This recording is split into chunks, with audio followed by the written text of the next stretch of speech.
Wak la vie.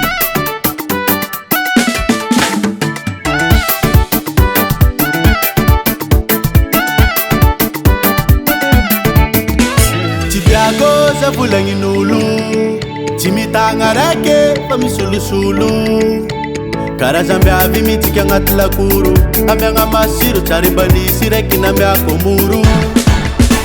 Komasha mino za itazi ngareke, na chara sora na vika na tonde mafeke.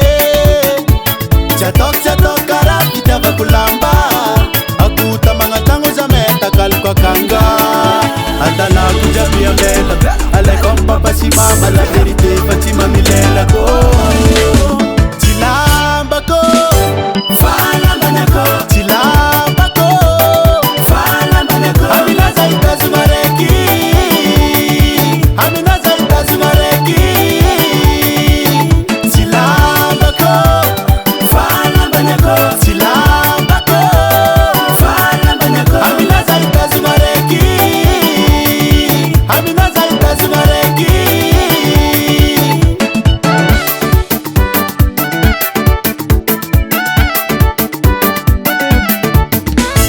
Bébé, mananga confiance. Fazaka tie, achengala cambiansi.